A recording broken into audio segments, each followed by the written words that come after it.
All right, everyone. Welcome back to Kicking It with Cj and Nico. Yep. I'm Cj. And I'm Nico, man. Yeah, Yep. and a lot of shit has happened. A lot of shit's happened A since lot of shit. February 6th, even though the episodes have been kind of spread out. Like I said, we would be pre-recorded a few. Yeah. So this is post-Super Bowl. This is post-Valentine's Day. Yeah, CJ, how was that, though? Because obviously my team's... I've never had a team that's made it to the championship and like even made it, because the Raiders haven't made the championship in the last fucking 20 some odd years. Same thing with baseball. I don't really have a baseball team. The Spurs, I haven't really been a big fan of basketball since the Spurs have really went. So I don't really know how that feeling is. So I mean, how did it feel? It was dope, bro. I'm gonna be honest. Going over to Phoenix, going through the Super Bowl experience. If you guys think that you have to go to the Super Bowl experience if your team wins or if your team makes it, you're absolutely correct. You gotta go. You gotta go, man. You gotta go. Even if your team didn't make the Super Bowl, it don't really matter. I went over to Arizona and there were Bronco fans, there were freaking Detroit Lion fans, there's Green Bay fans. I was like, what the hell? Everyone goes to the Super Bowl experience, and honestly, that was so much fun. I mean, if you don't want to get harassed by other teams, stick to your own color. Then I had to stick to green. I'm an Eagle fan. Stick to your color. Yeah, stick to your color, bro. Fucked up. It sounds way messed up, but you know what? Over there, when there's thousands of people, you stick to the people who like you. Yeah, so, of course. Yeah, that was fun. I know you were on your way back while the game was going on. Yeah. What was going through your mind? And like what parts, what updates were you seeing, and what was like kind of going through your head? I mean, I watched half the game in a bar in Vegas. I watched it in the Budweiser Lounge in the airport, and yeah, I was kicking back, having a few. But damn, bro, the first half, I'm not gonna lie, I thought the Eagles were gonna lose right off the bat. Like, you thought they were gonna lose? Yeah, I thought we were gonna lose right off the bat because like.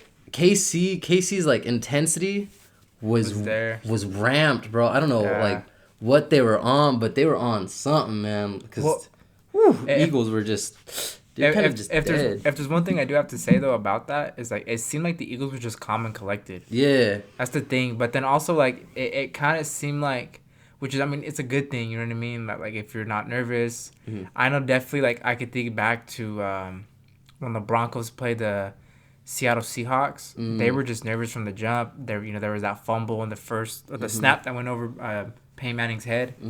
Somehow his big ass fucking head went over his head, and right then you already knew like they lost. Yeah, just off the first play they lost. For me, it was off the first drive because like what was it off the first drive? The first drive was a touchdown drive, I think. Yeah, well, it was a touchdown drive for both, but you could tell like. The way Kansas City scored compared to the way Philadelphia scored? Yeah, like you watch KC defense versus Eagles, and like they were cracking down. They got Jalen Hurts scrambling a bit and everything, and that's in the first fucking like drive, man. But then KC comes out, and they just march down the field like it's nothing, and like Eagles had like no stop to it until the next drive. And I mean that's kind of how it goes. You figure out where you're at and adjust, but like. Damn, bro! Like just the intensity of watching them play, I was like, bro, unless Mahomes gets hurt, which it looked like he was. But I mean, I knew he was coming back, man. I saw him favor that ankle and shit, and I was like, nah, they're gonna shoot him up with something, if he snapped his neck, he was still gonna play, dude. That's hell yeah, bro! He was gonna risk his whole career. He did risk his whole career. I mean, I'm sure if one tackle to that ankle and it would have been done, snapped in half. Yeah, and I think too. I knew it was gonna come down to whoever had the ball last. But another thing too that I just realized right away. I know it came out after the game, but the Chiefs' offensive line didn't allow a sack. That was the difference maker right there. Is Mahomes didn't land on his back. Yep. That's the big difference maker, I think. Yep. And that kind of lets you know that, even though the Kansas City Chiefs defense wasn't the best, and also even in terms of like points allowed, they weren't the best. But when they had to come up, they came up. Yeah. You know what I mean? Yeah. So that's just the way it goes sometimes, though. But it was a great game, though. I'm not gonna lie. Yeah, I'm an Eagles fan, and I'm a bit salty, but it is what it is. It was a good game till the end. Made it further than 30 other teams. Yep. You know what I mean? Yep. Yes, sir. Yeah. Yes, sir. But and while that shit was going on too, that same day, I think was it the same day? Or was it the day? I think it was the day before. They shot something else out of the sky by Alaska. By Alaska? They've been shooting a few things out the sky since the Chinese balloon thing. Cause I think that Chinese balloon thing happened the day before episode 2 and 3. We recorded those on the same day, but before episode 2, and they just been shooting shit out the sky. I mean, to be honest, what people kind of expect, you know, like when you're gonna get all paranoid. I guess. I mean, I don't know. You can't send. Like what if you sent a drone like just to your neighbor's house, you know? Yeah, somebody's gonna want to shoot that shit out the exactly. sky. That neighbor's gonna want that shit out of there. Like, what we expecting at this point? But like, I don't know, man. Yeah, I mean, I just think I don't. You know what? Because I'm starting to think that it's just China trying to fuck with our heads. If it really was China, I mean, like I said, who knows? If anybody's gonna know, it's gonna be the United States government that's gonna know. But I feel like that was more just a thing that just fuck with our heads more than anything. Yeah. I don't think it was something. I don't think they got any more information than what they already know. You know what I mean? I think they see us like our government's starting to release documents and stuff now, so people are starting to trust the government again, and I think this is like China's way of trying to get us to attack the government. I think it's just trying to put us on toes. Yeah. It's just trying to get us scared, trying to get us riled up. Which I mean, it worked. If that was their actual goal, you know. I mean, that's what I really think. I don't think they gained enough valuable information to send something like that, and we saw that money. Yeah, if that was their goal, I don't think they gathered enough information. But if their goal was to fuck with us and then get us all spooked up, then that shit fucking worked. It succeeded. Yeah. Yep. I'm excited though for tomorrow. Tomorrow's gonna be Supreme week 1. Ooh, yeah, I'm always excited during Supreme season sometimes. Last season was kind of bunk, though. I didn't really get too much. It was just, like, pre-order stuff. There wasn't too many things I liked. I got a pair of the boxer briefs. Okay. The red bandana ones. Those are fucking hard. There was the red ones, there was the black ones and the brown ones, but I got the red ones. I don't want the brown ones because that's how it looks like. You just shit your pants already. Yeah. You just straight and the black ones, I think the black ones already sold out. I was going for something that week too. I think it was, oh man, I can't even remember. I think a box logo dropped that week. And so I was wasting all my time on that. By the time I went there, it was all sold out. So I had to get the red one. But the red one was pretty nice. And other than that, I don't think I really copped anything for like personal. But this week I have my eyes on the box logo tee and another Supreme deck this week. Yeah, I'll show it to you right now. It's pretty hard. Shoot, I mean, those ones right there. It's just Supreme. Oh, okay. Yeah, it's pretty tight. Which one are you gonna go for? The red one, probably. The red one? I was gonna go with the black one, but my wall's black, and then the white one, you can't even see it, really. You can't even see the lettering. It's like, oh, there's gonna be a Cobain tee, too. Kurt Cobain. Kurt Cobain? Yeah, rest in peace, Kurt Cobain. Yes, sir. Yes, sir. Fool's hard, though. Honestly, like, I don't really listen to that kind of music, but... I do. I don't. I do. But I fucking love Kurt Cobain. That's one of the only few artists from, like, that kind of genre, or subgenre, whatever you want to call it, that I actually listen to. There's another guy, I forgot his name, but... Was it Tame Impala? Is that I like Tame Impala. Is that the guy who does Foo Fighters now? I don't even know. The lead singer of Foo Fighters? I don't even know, bro. The guy I'm talking about was a part of Nirvana, right? And he for a while he's getting backlash because he's still making music like Nirvana, but everyone was like, "Oh, that's disrespectful to Kurt Cobain and stuff. Like, you shouldn't be making that kind of music." And they were basically saying like he wasn't a part of Nirvana, and he's like, "What are you guys talking about? Like, I was one of the people in Nirvana, you know. I'm a part of that. That's a part of me." I was like, dude, it's kind of messed. But, like, Kurt Cobain, man, that's where it's at. Nirvana and that shit. I love that type of music. Yeah, it's just pretty dope. I like Come As You Are. That's probably my favorite song by them. I know everybody knows Smells Like Teen Spirit. Yeah. I think that's just like the basic choice. You know what I mean? Yeah. So I like Come As You Are better. It's more mellow. It literally reminds me of like mid '90s MTV shit. Yeah. That's what it reminds me of. Yeah. It reminds me of like mid '90s MTV VH1, and then even speaking of that too, like if you guys just are bored, bro, like I would recommend watching like old MTV VH1 Soul Train shit. Like I know the one that I just like always gets me like just nostalgia, even though I wasn't even alive at the time, was Biggie's 1995 performance at it was spring break. They do like spring break. Oh, is that the one where specials? Him and Snoop Dogg were on stage together? No, it was him on a fucking boat. Oh, performing. Oh, shit was hard. He was performing Juicy on there. Yeah, there was it was those times were different because honestly, like I know like there's a good variety of artists now and like different backgrounds and different styles of music, but back then it just seemed like the variety was just way more out there. You know what I mean? Yeah. It just seemed like that variety was a wider scale, and I'm not saying like it seems like everybody's the same now because nobody really is, but it seems like it's just like tighter. You know what I mean? Like it don't seem like there's that broad scale of just like everything that's dope. You know what I mean? Yeah. That's another thing though. Everybody back then was dope. Now it's like people get way too repetitive. Like even if you look at like like if you're like an artist like that, like even like that like trap artist kind of stuff from like SoundCloud, like Lil Pump, Smoke Perp, like those people, they just got really repetitive. Yeah. And even like people like I know Lil Yachty, he put out a new album, but it was like different, a lot different from his music. And was that one song, the Poland song or something? Yeah. That was fucking weird, bro. It was weird, but it was tight. Yeah. It was tight, and a lot of people fucked with it. And I think,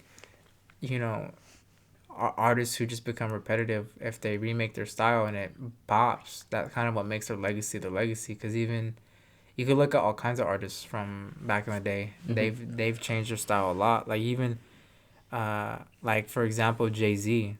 There's a funny ass video of Jay-Z rapping, but it was back when he was first starting, and it was just like, it was just like super like elementary old school like 80s rap, Yeah.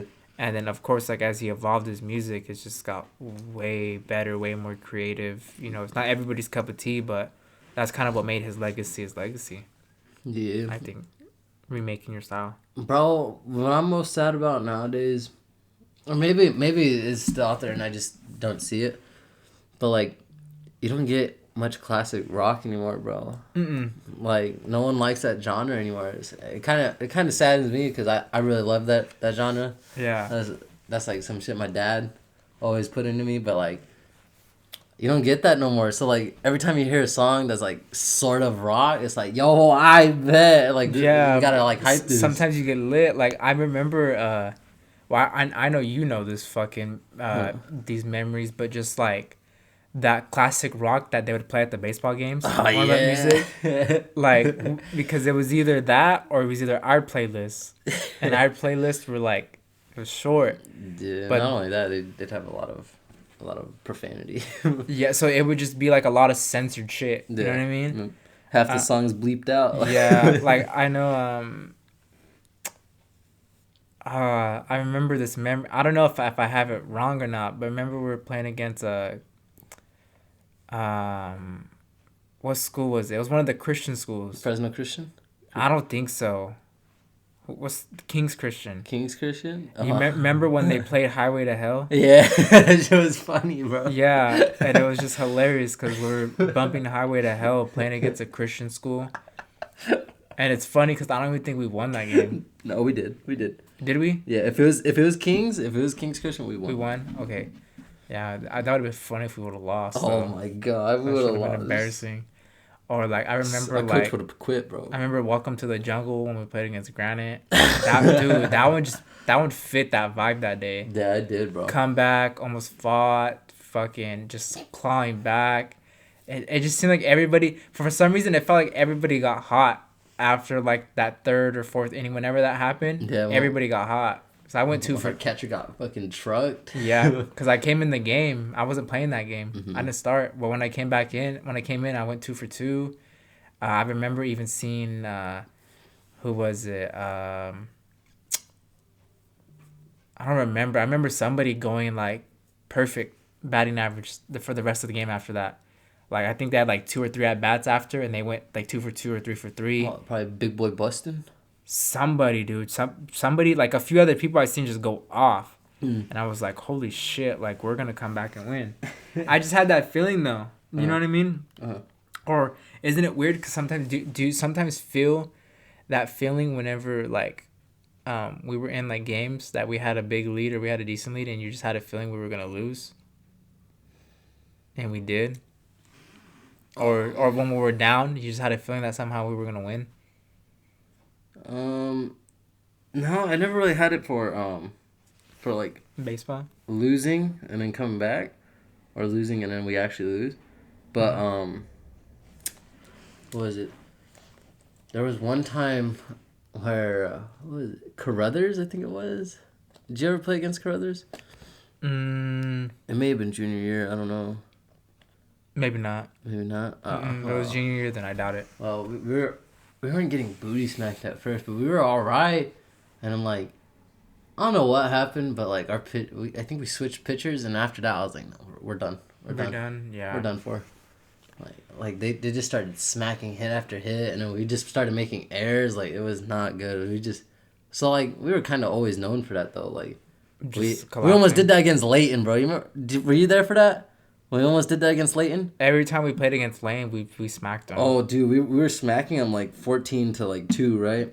And then probably our 6th inning, like it's almost over, and then they start going like making a comeback.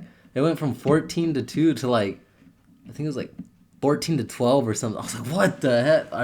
Our coach is pissed. He's like, how the hell is this shit team almost beating us? Yeah, no, I don't remember that because I know our sophomore year we beat them by like. Yeah, like 20. By like 15, 20. And then even our senior year, I remember we beat them. I remember our senior year, that was the game I pitched. Yeah. And I struck that dude out, and fucking our catcher was laughing. Because I wasn't a pitcher. I wasn't even on the roster as a pitcher. Yeah. And they threw me in the pitch, and I fucking struck that dude out, and they were fucking laughing at him. But we were up like 17-1 or something like that. I don't think I didn't allow a run, but I think I allowed a hit. I think some dude got a base hit off of me. I was like, fuck. Like, I got lucky, bro. I wanted that perfect zeros all the way through, but some dude got a hit off me, and I was like, damn.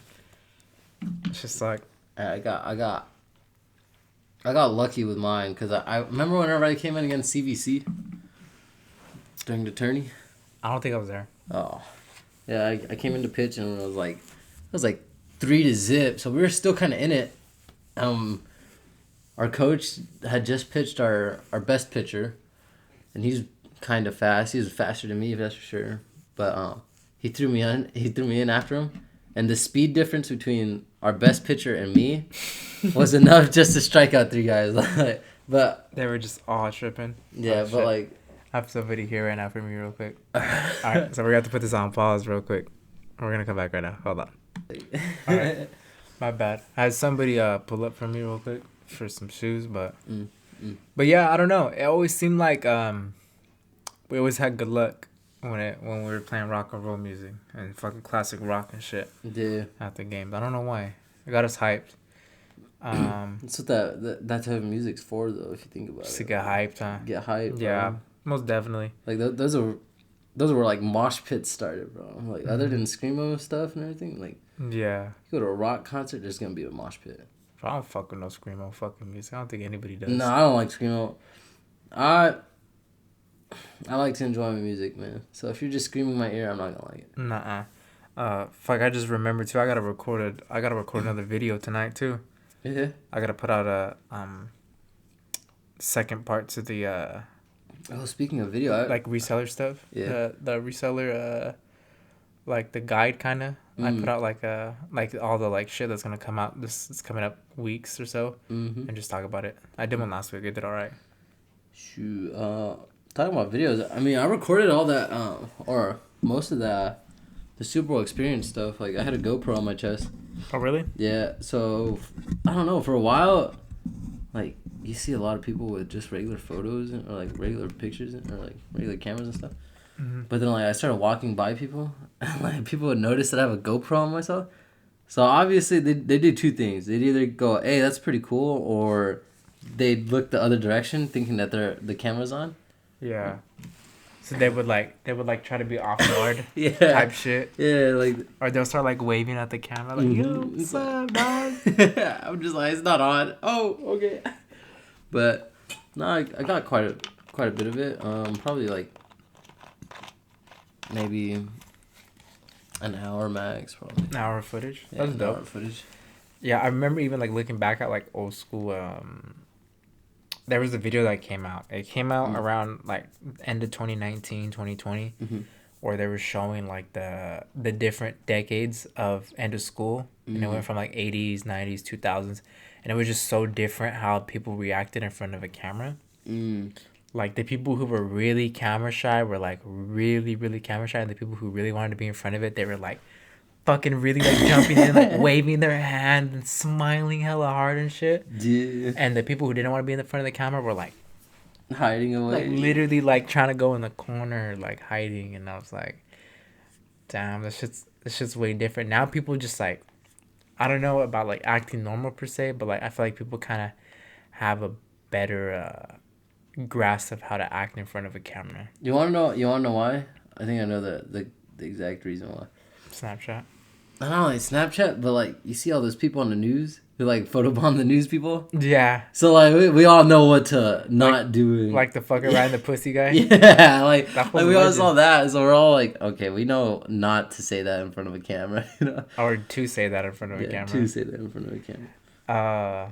That and then like with all the coaches and stuff getting called back for old stuff that they said in the past.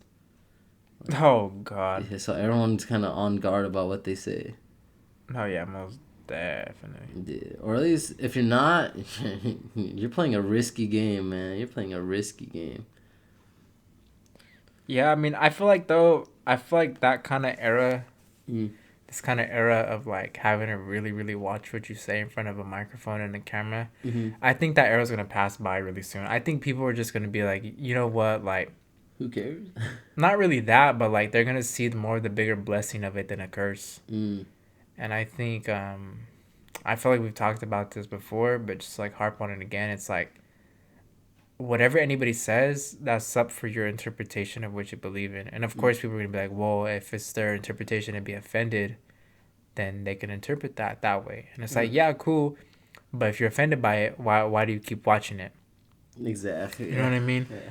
And I think the more attention you give to something, the worse it is. Like when people are trying to shed light on something, it's weird because I've seen people expose people for being a bad person, no matter what they've done, whether it be abusive or whatever. And it's like you gave that person more credibility than what they deserved.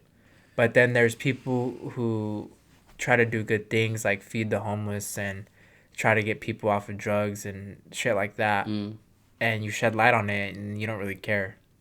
But when you see somebody's done something bad, you go and screenshot it and repost it for sure. But it's like, if let's say if somebody here in Porterville, you know what I mean? Because we've seen people get exposed for, raping people and shit. Like that one dude in Lindsay. Remember that dude? Of course, that's literally anytime that gets brought up, it gets screenshotted and posted everywhere. Like we haven't seen it a million times. And I don't think, and I'm not trying to sit here and say that that's a bad thing. I think that's a good thing. I think people should get fucked over for that. But it's like you shed more light on people like that. But if somebody here in Porterville started a fucking a homeless shelter, would you repost it? Would you even care about it if you've seen somebody post it? Would you screenshot it and repost it? Probably not. You know what I mean? And that's the fucked up part about life is that we gravitate towards negativity, not positivity.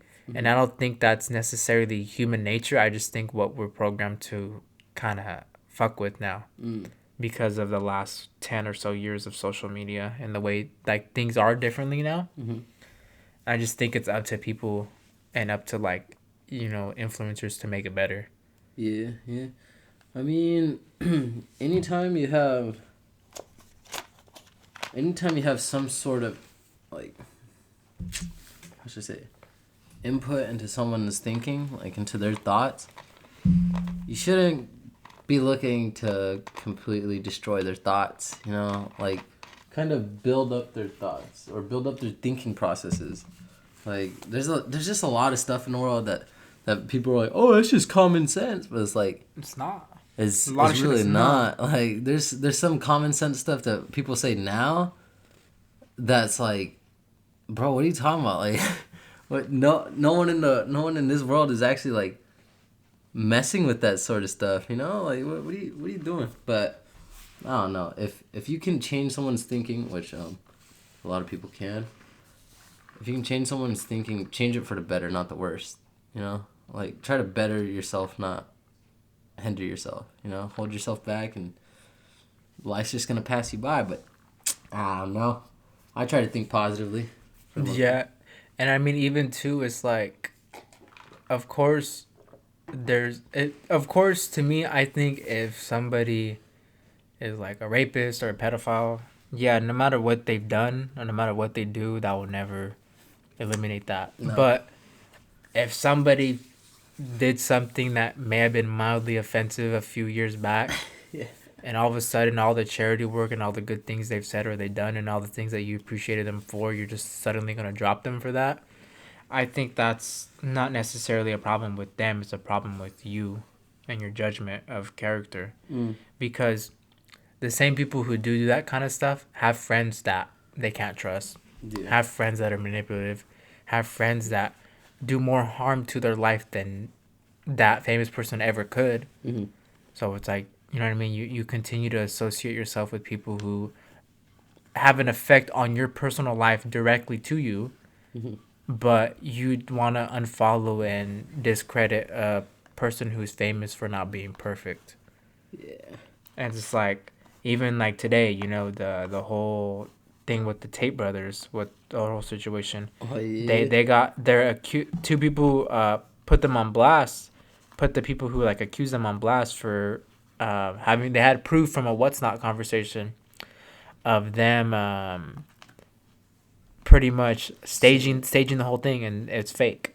Yeah. Essentially, what they're being accused of is supposedly fake, and I know people out there are gonna be like, oh, what if those whatnot or WhatsApp? When I say whatnot, I meant WhatsApp. The WhatsApp conversations were photoshopped or whatever, but it's like there was that WhatsApp audio of Andrew Tate supposedly saying all that weird shit. And it's like, well, what if that was taken out of context? What if that was fake? You know what I mean? Yeah, I think that's what. So it's like it has to go both ways. Yeah, I think that's where a lot of people get mixed, because like you hear something out of context and it completely kills what you're saying. You know, like I heard someone talking about how I guess the Bible says that like we're all created equal, right? Mm-hmm. But it goes on to say some like other things that like are contradicting that like certain line. Right? Yeah. So, and like people only hear God made everyone equal, and it's like you take that little piece out of context and it means a completely different thing, man. Yeah, and I think another thing too, it's just kind of like I notice a lot of the people who try to say they spread love and happiness. They're always fucking hating on shit. Are the motherfuckers who are doing it the least. Yeah. And that's like no shot at any specific group. It's just there's people from all different groups and whatever backgrounds they may have or whatever beliefs they may have. Mm-hmm. That they're usually the ones who are saying that are usually the ones that have the most hate in their heart. And I think it takes a lot of hate for you to go out of your own way. Yeah. To hate on something. And to me, it's like I feel like I have the right to talk about anything I want because I'm a human being. Yeah. You know what I mean? Yeah. At the end of the day, we're all living on Earth. So and whether people may agree with my past choices or the past things I've ever said before, that necessarily shouldn't matter on what I say. You know what I mean? Because some things I may say right now may contradict the things I've done or said in the past. Mm-hmm. But at the end of the day, it's like we've all grown up. We've all had different mindsets. We've all had something that's changed our perspective on life completely. Yeah. You know what I mean? Because I definitely could have been, a piece of shit or asshole or dumbass guy or whatever at one point in my life. But it's like if, but it's like you have to be there to change. I think every person has to be a piece of shit of a person to change and be a good person. Like I don't think you're naturally just born a good human being throughout and have never gone through anything, and you're just this holy good spirited person and you just go through life helping people all the time. That sounds too perfect, It sounds too good to be true. Yeah. And usually when something is too good to be true, It is. It is, or it sounds like it is too good to be true, Like I feel like just with like dealing with people, whether it be relationships, friendships, acquaintances, business partners, whatever, if they don't have baggage to them, that's low key sus. Yeah. Because it's like, have you not been through anything? Yeah. You know what I mean? Have you just been spoon fed your whole life? It's like I don't want those kind of people around me, and of course you don't want somebody with too much baggage. You know what I mean? It goes both ways, and I think that's another thing too. People don't have happy mediums. Not anymore. No, and it's like, dude, you gotta. There's two things can be true at the same time. Yeah. You know what I mean? I feel like people get too too extremist nowadays. Yeah. Like there really is no middle ground. It's just you're on one side or you're on the other, and it's like that's not how life is. Like nah, there's gonna be some things in the world that you're just gonna have to deal with, and just suck it up and get through it. Yeah.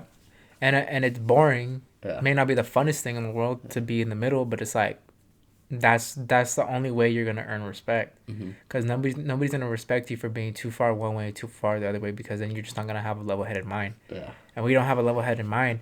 Yeah, it may be cool for certain things. Like for example, like if you're really ambitious and you're constantly working, of course people who want to work are gonna fuck with you. Yeah. People who are lazy aren't going to want to fuck with you. Yeah. But when it's time for those people who are working and say, hey, let's relax, and you're going to go, nah, blah, blah, blah, blah, blah, blah, whatever. Just keep working, keep grinding, keep hustling, keep doing whatever. Yep. Then, you know what I mean? Then they're going to be like, the fuck's wrong with this guy? But at first, you were cool because it's like, oh, this dude's ambitious. This dude wants to work. Yeah. As soon as they want to relax and you don't, you become the enemy. Yeah. You become the dumb guy. I used to work with this one guy who was in the military, right? And he had really militaristic ideas. Like he was the type of boss who would make you do everything right? And on time. Like, very punctual. Yeah, he was like, no, there's no messing around. Especially when he was in work mode. Because he every here and there he'd be open. Make you laugh and stuff. He'd be playing around, but like for him, as what I liked about when it was go time for him, it was go time. Like it was time to work. Like get your ass to work. And like there's hella people who were there who just quit because of him. And it's like, you gonna quit because a guy just wants you to work? Yeah. Or does he want you to work too hard? I mean, like was it really too hard? Yeah, was it like you gotta ask yourself, after hearing what you gotta do, you gotta ask yourself, is this really too hard for one person to do?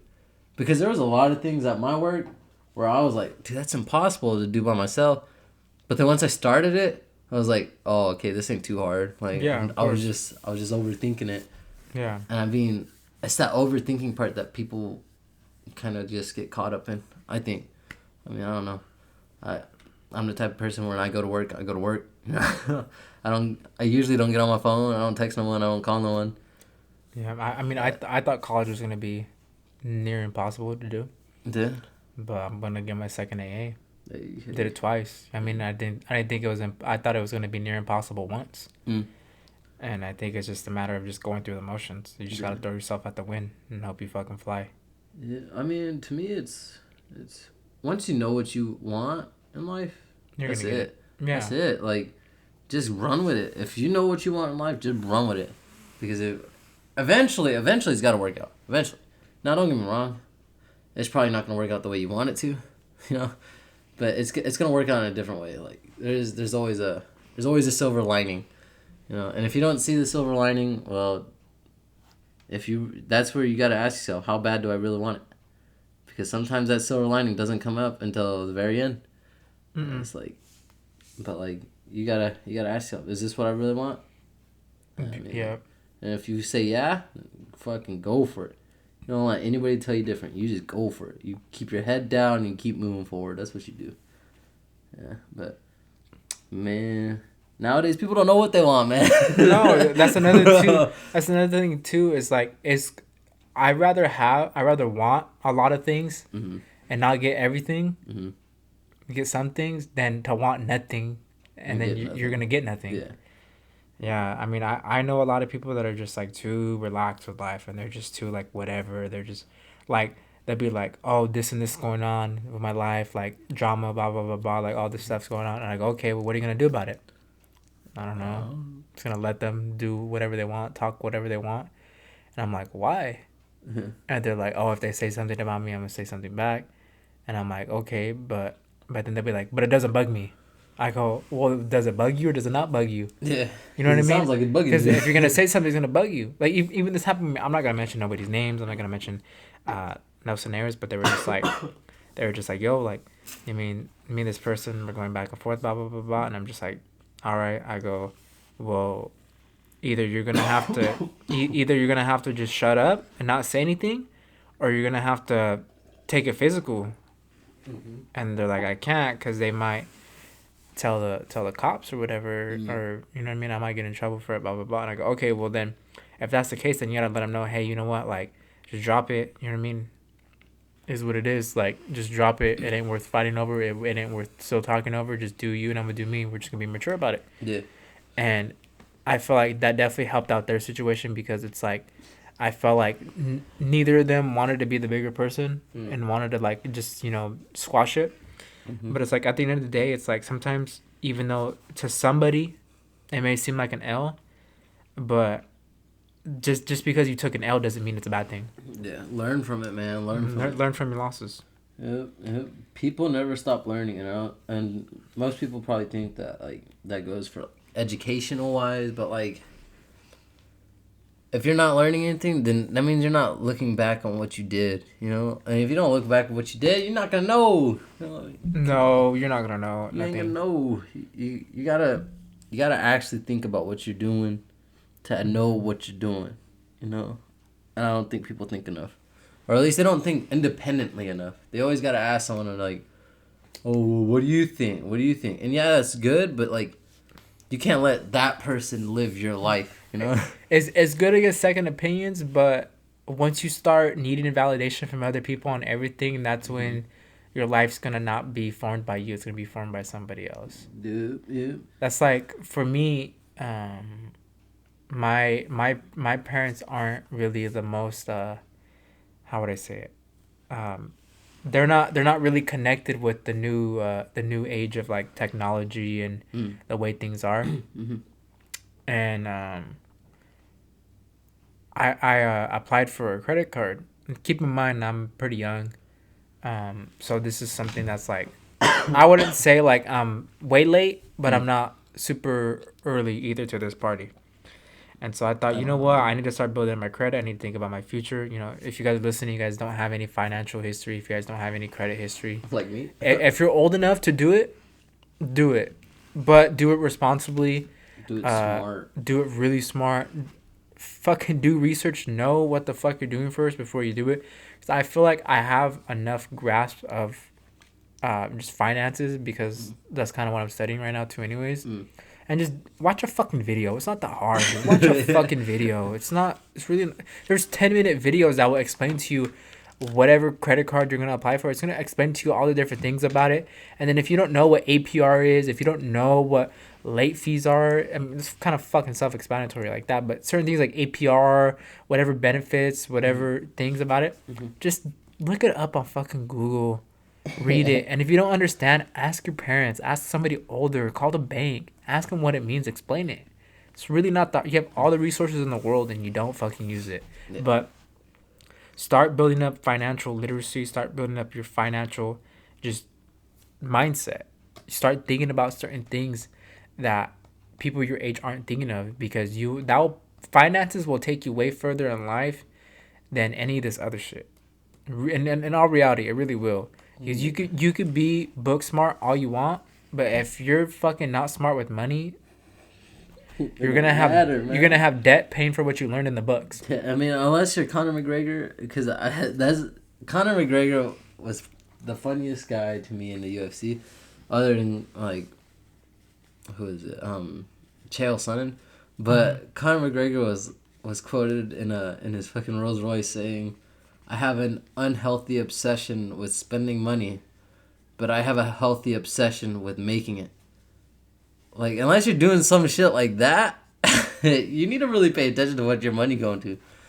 Like these shoes, bro. When I bought these yin yangs off you, I'm not gonna lie, I was like really tugging on myself. Like, dude, I really want these pair of shoes.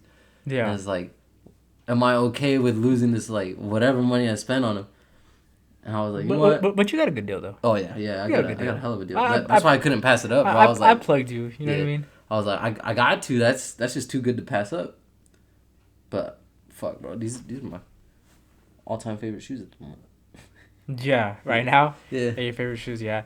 I think that's even another thing, too, because whenever there's certain things I get, just reselling, I go, fuck.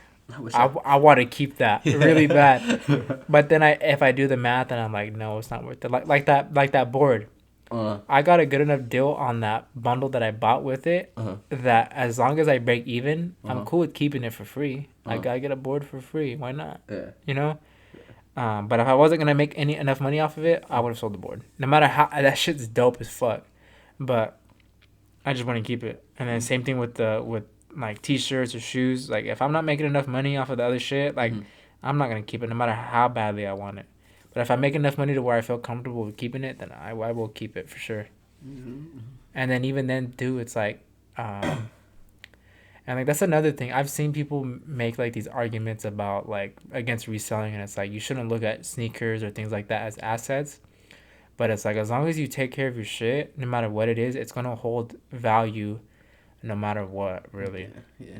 If you just take like, even if you look at a car as an asset, technically. Oh, hell yeah, bro. Like, if you have a 1970 Ford Mustang, like, what was it? I think it's a Fastback Mark 1 or something like that. Those things not running still sell for 15, 20K, bro. Yeah, there's not running. Just a lot of shit in this fucking world that are really assets that you gotta start. If you start looking at things that way, of course you don't have to be really extreme and look at every little thing like, oh, my PlayStation 4 is $150 asset. You know what I mean? You don't have to look at it like that, but I mean, you could if you don't really have a lot. You know what I mean? If that's one of your more expensive things, but if you look at, for example, like your car, you know, your shoes, anything that can go up or fluctuate up and down in value, or just has any sort of realistic world value and just a demand for it, it's an asset. Yeah. It just may not be considered an asset to some people, you know. Like, for example, I don't think Elon Musk thinks a PS4 is an asset. But if you're a broke high school college kid, a PS4 is a fucking asset. Yeah. Because what do they? There's that meme that like, oh, that this is the hood definition of going broke is when you have to sell your PlayStation 4. Yeah. It's true. Yeah. You know what I mean? But it's like, if you need that money, need that $150, you're gonna have to sell your damn PS4. That's the asset you got to get rid of. And you can't sell no PS4 that's like on its last breath for $150. Like, no, has to be clean. Yep. It has to have controllers working. Yep. Might have to have a few games. But it's like those are the things that you need to think about when you invest money into certain things. Like, if you're a gamer and you fucking have this PC build, if you build a really expensive fucking PC build, you better fucking take care of it, because the day you might need that money, or the day that you're done playing video games or whatever, you're gonna be like, damn, I wish I would have kept this. Damn, I wish I would have took better care of this. Damn, I wish I would have had a original everything. Right, you wanna know the best? I don't know if it's the best thing, but this is like the one thing that pisses me off about golf, right? Is that clubs hold their value for almost ever, bro. Like, they gotta be really old before they lose complete value. Yeah. Like, I know people who still selling sets from like the 2000s, early 2000s, and they're still selling them for like $700, and people are buying them. Like, what the fuck? Like, when you buy a new club or new clubs now, that's like, you're looking at a full set. You're probably looking at like $1,500 to like $2,000. But those are for like pretty good sets. Right, you're stacked. But that's just the clubs. That's not even the bag, bro. Like that $1,500 to $2,000. That's just for the clubs. Yeah. You don't get no bag with it, like, bro. But then like you try to sell them, and then if they're just a little used, people ain't buying that stuff for $1,500. You're gonna try selling it for $1,100, but people ain't gonna buy that. Yeah, of course. It's just like with new and used shoes. It just depends. Like, yeah, like for example, what's a big fluctuation with price? Oh, okay. stitching. So, for example, like Black Hat 4s. Everybody's fucking favorite Jordan right now. Yeah. Specifically a Black Hat 4. Like, if you're a guy and you want to know how it feels like for a girl to post a selfie, post a pair of fucking Black Hat 4s for sale. You will have like 30, 40 fucking people in your DMs asking how much. I guarantee it. From personal experience? From personal experience. But anyways, with those shoes, brand new DS, they're anywhere from $850 to $1,000. Dead stock, original everything. If you wear a fucking what do you call it? The Black Hat 4s once, I haven't sold a used pair of Black Hat 4s for over $500. Never. I've sold one for $500 even, but it was in really good condition. There was nothing wrong with the suede or the nubuck. The bottoms were pretty clean. They did have the original box. But fuck, dude, like, you're just, once you put use onto something, just like if you've ever bought a car, if you or your family ever bought a brand new car, dude, as soon as you drive it off the lot, it loses half its value. Right, loses half its value. With shoes, is a little different. If you wear them once, it ain't gonna lose half of its value. No. But you're gonna lose, I would say, a bare minimum of 15 to 20% of its value for sure. It depends, though. Honestly, I've seen people sell used pair of Yeezy slides for damn near brand new price. That's just because like there's not too much money even in slides. Like, you're not gonna pay more than $200 now for Yeezy slides. If you do, what are you doing, bro? Taxing yourself. They better be Supreme things or something. Like, what the hell? Nah,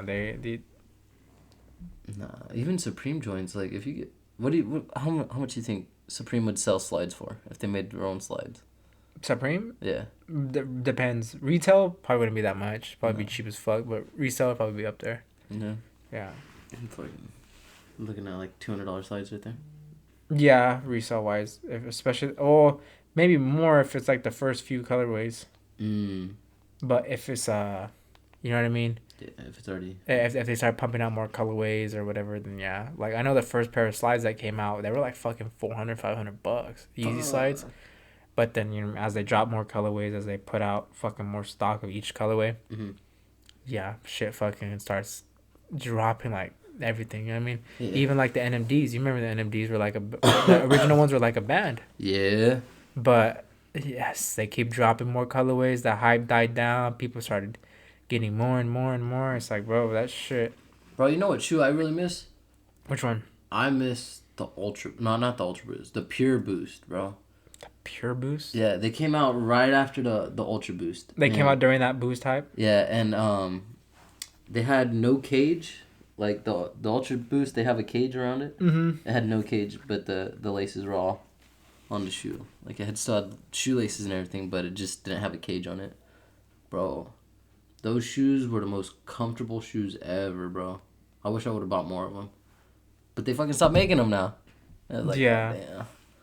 And then, like, I looked at the pair that I have right now, and if I didn't burn my shoes, which, no, I'm always gonna do. I'm not gonna not burn my shoes till they die. But these shoes, if I wouldn't have burned them, they're worth like maybe $3, $3.5. I was like, what the fuck? But mine were like the Chinese New Year edition, and they had their own like little laces and everything. It was pretty dope. Pretty dope pair of shoes. I can still wear them tomorrow too, and they still feel alright.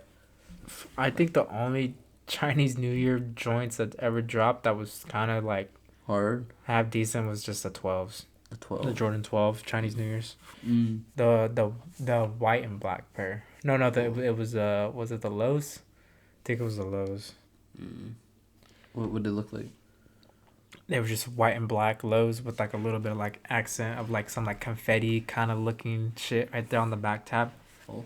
Yeah, they're dope. But bro, have you ever seen the Salute to Service Jordan 1s? No. Dude. Let's look them up right now. Bro, Salute to Service. I think at one point in time they were selling for like $10K. What like was the concept behind them? It was like army colored almost. Like it was like digital camoed. Where was it at? GOAT or StockX? I think I always looked at GOAT. I don't see him right here. Let's look him up on GOAT. Look him up on GOAT, bro. Cause like, Salute to Service. Thank you for everyone who serves, whether you've served or currently serving. Thank you for your service. But I'm not gonna lie, when they drop some Salute to Service things, whether it be a jersey or a shirt, most of those things are pretty freaking hard, bro. Bro, I can't fucking find him at all. No? Mm-mm. Bro, let's see. Nope. No? No, bro. I'm telling you. What are you talking about there? Because, like, the closest you're going to get is, like, that. But, like, that camo was like, was the white, or where the white is and everything. And then that stuff was also the same color. Are you sure it was a Jordan 1? Yeah, I'm sure. Sure it wasn't a dunk? No, I'm positive it wasn't dunk. I don't know. I've never seen that before. Bro. Are you sure you're not just making that up? No, bro. I'm dead ass with you, bro. Salute to Service Jordan 1, bro.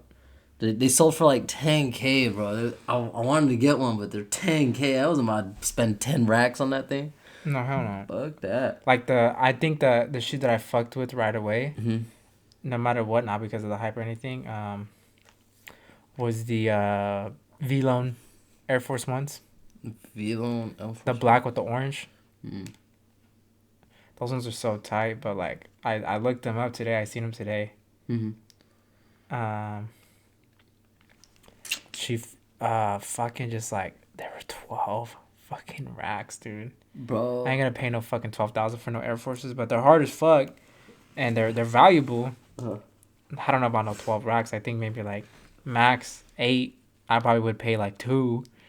Even then, you know what I mean? That's more than what I would told myself I'd ever spend, because the most I'd ever probably fucking spend on any shoe would probably be like 1,000, maybe. But I have to have it. You know what I mean? I have to have $1,000 to want to fucking. I have to have like. I don't know, dude. You know what I mean? It's one of those things where it's like you don't really know until like you get to that point to where you can have that money to spend. But like. Right now, like the most I'd ever spend on a shoe is like $500-$600, but it has to be like it has to be something that I want that bad and something that would hold its value. You know what I mean? Like I know, like for example, like some of the older shoes I want, like the Jordan 16s or like some older pairs from way back in the day, they're up there in price, but I would never buy them because if I want to sell them one day, nobody's gonna buy them because nobody wants to buy them off of me. Yeah. Bro, look at all these fake ass shoes. Should I get 16 pairs of fake Jordan 1s for $100? No. They're gonna look like Jordan negative ones. Yeah, Jordan negative ones. They're gonna look retarded. Bro. Yeah. What happened to them, bro? I'm telling you. They used to be this digital camo Jordan 1, bro. Yeah, I don't know where the fuck. Are you sure? You positive it wasn't a dunk? I'm positive it wasn't a dunk, bro. I don't know, man. I don't remember. I remember a lot of shoes. I don't remember that one though. I'm gonna put digital camo Jordan 1. Maybe that'll do it.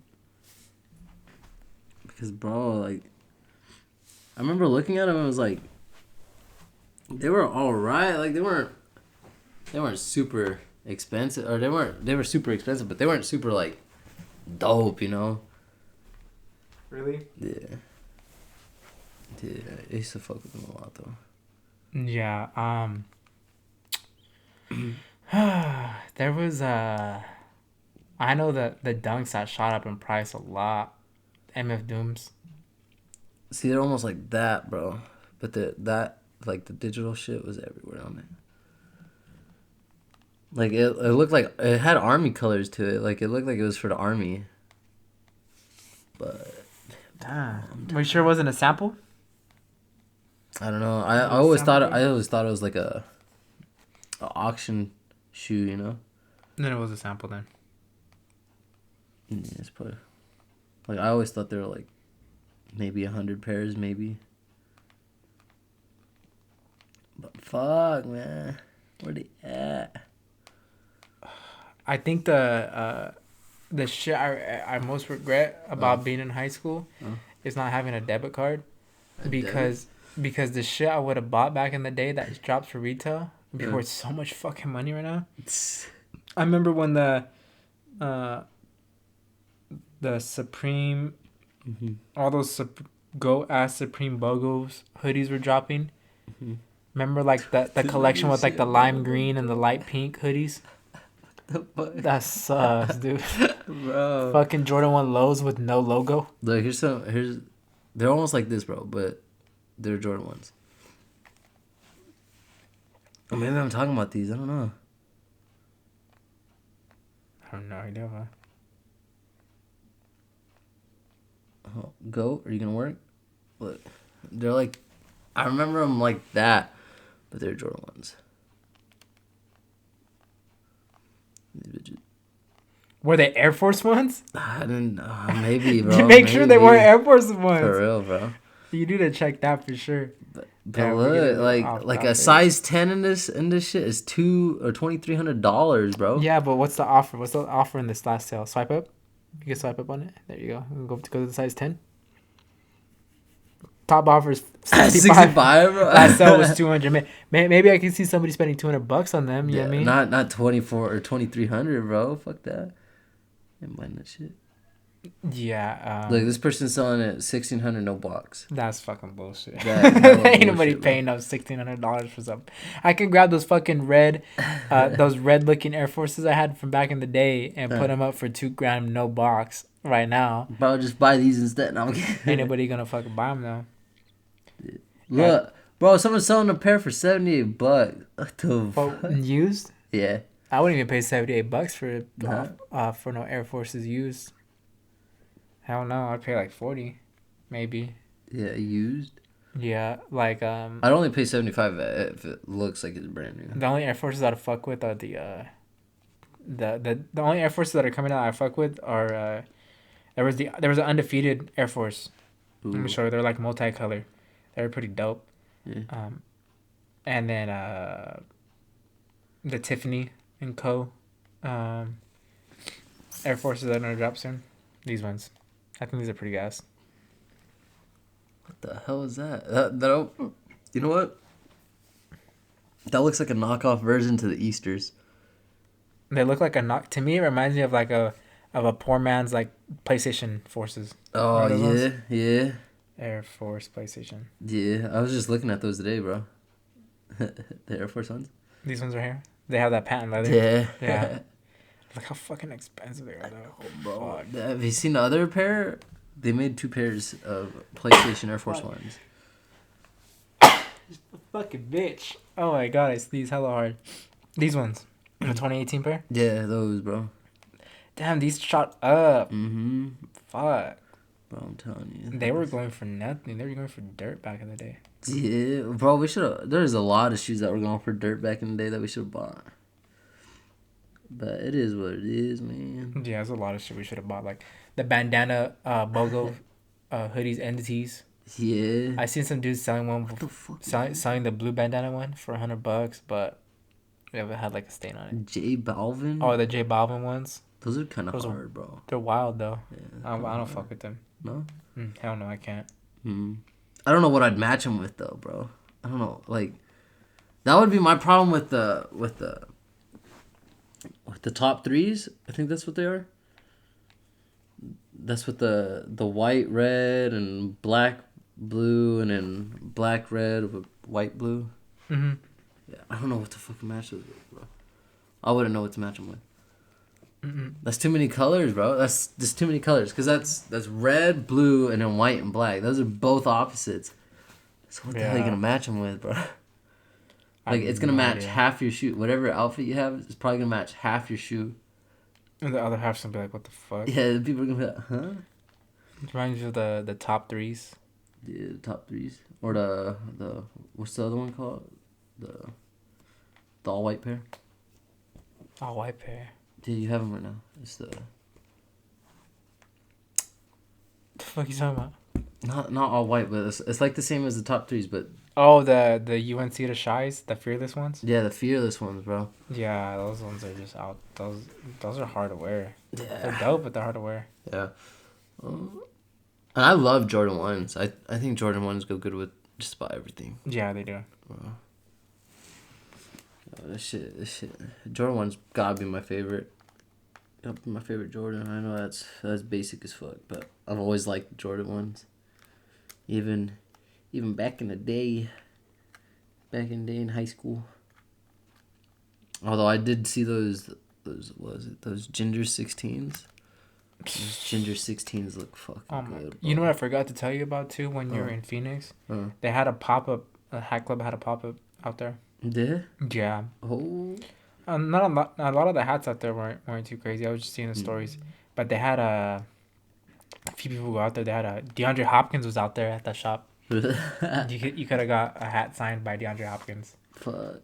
But I don't know how it worked. I don't know how it worked to get in. I don't know how long the line was. I was like, fuck, I don't think CJ's interested in going. Bro, you know who I got to meet over there though? I got to meet Henry Cejudo. Do you know what that is? This dude right here? The boxer? Yeah, the UFC fighter, bro. I got to see him over there. It was weird though, cause like, it seemed like I was the only person who noticed him. Like he was just standing there on the corner of a street, right?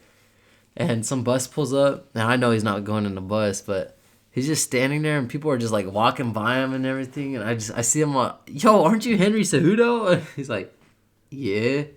I was like, dude, this is amazing. I was like, can I get a picture? And he goes, yeah. Really? I was like, was he just all like just tired or zoned out or something? Nah, he looked kind of mad whenever I first approached him because I was like freaking out a little bit. Well, I think he was probably cool because nobody noticed him. He was like, "Fuck, I finally get to just be myself." Yeah, and you're like, "Yo, what's up, dog?" Bro? Yeah. But like, I called for my sister and everything because like I turned around and my sister was gone and she was the person who was supposed to take the picture, and I was like, "Bree," and then she shows up and I'm like, as she goes to take the photo, he kind of smiles a bit, like he lightens up. I was like, "Oh shit, I bet." Cause I didn't draw a crowd or anything. Like, there was no one rushing over there to see what's up. It was just me and my sister. Just, hey, can I get a picture? Yeah.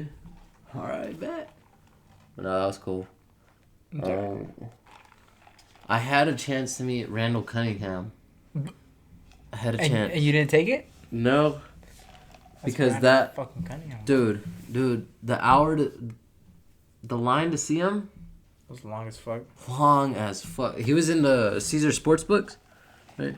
And I already don't gamble, all right? But, like, when I went over there to see if he was there, bro, there was a line, like, down the street just to see him. Fucking worse than, Oh, my God, bro. I even saw a booth with Stephen A. Smith, right? Not even close to what Randall Cunningham fucking created, bro. Like, the guys in the Caesar Sportsbooks, because I went out there, I went back to Caesar Sportsbooks just to hang out. Like, their booth seemed pretty cool and everything. And they're giving out free water and everything. So I was like, all right, I'm just going to go. Y'all mind if I just hang out? Like, I don't gamble or anything. Y'all mind if I hang out?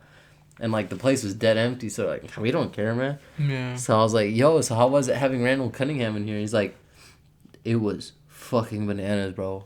It was pandemonium here. I was like, for real? And he goes, yeah, He stayed 25 minutes later than what he said, and people were still getting mad because they thought he left early. I was like, oh my God, bro. Yeah, that's crazy as fuck. But Randall Cunningham, bro, he's a legend, though. Oh, yeah, he's a big legend, bro. That fool had a fucking cannon. Yo. He could punt. He could run the ball. Oh my God, could he fucking run the ball. Man, that fool's crazy, but should we start wrapping it up? Yeah, I guess so. It's already an hour, 4 minutes.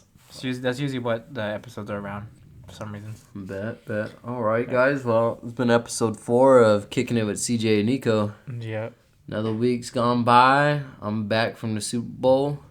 Nico's still selling his shoes, so y'all already know. Hit him up for your shoe needs. Yeah, well, if you guys got any questions or concerns about anything, or you guys want to just drop something that we could talk about, or some guests, I don't know, we might have a guest coming up in the next episode or two. Might have to talk about it, because shit, I mean, I know it's just the two of us, we got a lot to talk about, but sometimes it's always better to have 3 people. Yeah.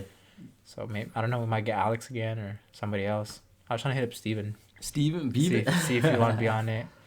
I don't know. We'll have to see. Yeah, we'll see what's up. We'll see what's up. All right, guys. That's it for Kicking It with CJ and Nico.